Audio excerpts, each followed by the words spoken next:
सत्यवादी राजा हरिश्चंद्र की कहानी। सत्यवादी महाराज सूर्यवंश में त्रिशंकु बड़े प्रसिद्ध राजा हुए हैं। उनके पुत्र हुए महाराज हरिश्चंद्र।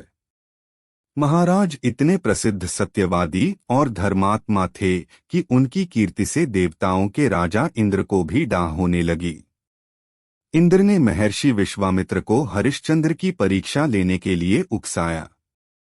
इंद्र के कहने से महर्षि विश्वामित्र जी ने राजा हरिश्चंद्र को योग बल से ऐसा स्वप्न दिखलाया कि राजा स्वप्न में ऋषि को सब राज्य दान कर रहे हैं। दूसरे दिन महर्षि विश्वामित्र अयोध्या आए और अपना राज्य मांगने लगे। स्वप्न में किए दान को भी राजा ने स्वीकार कर लिया और विश्वामित्र जी को सारा राज्य दे दिया। महाराज हरिश्चंद्र पृथ्वी भर के सम्राट थे। अपना पूरा राज्य उन्होंने दान कर दिया था। अब दान की हुई भूमि में रहना उचित न समझकर स्त्री तथा पुत्र के साथ वे काशी आ गए, क्योंकि पुराणों में यह वर्णन है कि काशी भगवान शंकर के त्रिशूल पर बसी है। अत वह पृथ्वी में होने पर भी पृथ्वी से अलग मानी जाती है। अयोध्या से जब राजा हरिश्चंद्र चलने लगे तब विश्वामित्र जी ने कहा, जब तप दान आदि बिना दक्षिणा दिए सफल नहीं होते। तुमने इतना बड़ा राज्य दिया है तो उसकी दक्षिणा में 1000 सोने की मोहरें और दो। राजा हरिश्चंद्र के पास अब धन कहाँ था। राज्य दान के साथ राज्य का सब धन तो अपने आप दान हो चुका था। ऋषि से दक्षिणा देने के लिए 1 महीने का समय लेकर वे काशी आए। काशी में उन्होंने अपनी पत्नी रानी शैव्या को एक ब्राह्मण के हाथ बेच दिया। राजकुमार रोहिताश्व छोटा बालक था। प्रार्थना करने पर ब्राह्मण ने उसे अपनी माता के साथ रहने की आज्ञा दे दी। स्वयं अपने को राजा हरिश्चंद्र ने एक चांडाल के हाथ बेच दिया और इस प्रकार ऋषि विश्वामित्र को 1000 मोहरें दक्षिणा में दी। महारानी शैव्या अब ब्राह्मण के घर में दासी का काम करने लगी। चांडाल के सेवक होकर राजा हरिश्चंद्र श्मशान घाट की चौकीदारी करने लगे। वहां जो मुर्दे जलाने को लाए जाते उनसे कर लेकर तब उन्हें जलाने देने का काम चांडाल ने उन्हें सौंपा था। एक दिन राजकुमार रोहिताश्व ब्राह्मण की पूजा के लिए फूल चुन रहा था कि उसे सांप ने काट लिया। सांप का विष झटपट फैल गया और रोहिताश्व मरकर भूमि पर गिर पड़ा।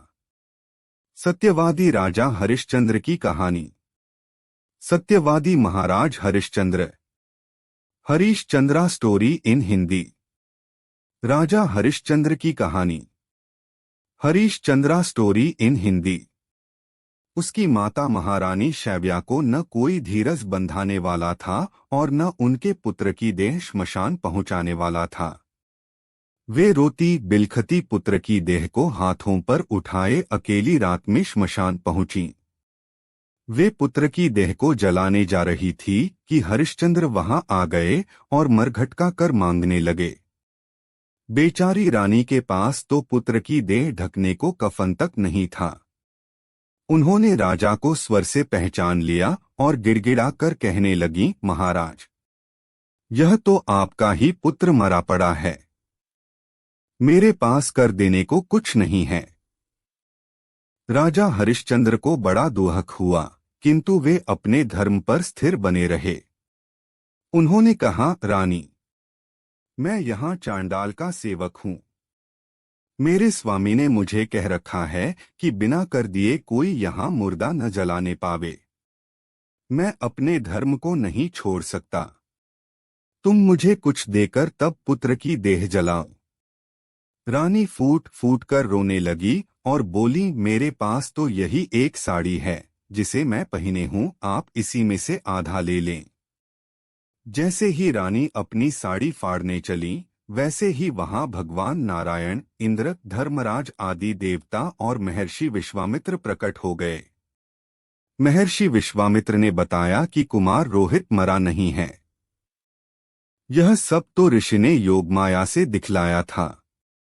राजा हरिश्चंद्र को खरीदने वाले चांडाल के रूप में साक्षात धर्मराज थे। सत्य साक्षात नारायण का स्वरूप है।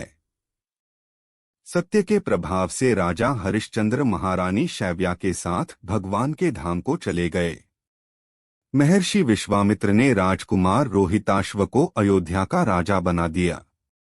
तो दोस्तों, मैं आशा करता हूं कि आपको सत्यवादी राजा हरिश्चंद्र की कहानी पसंद आई होगी। धन्यवाद।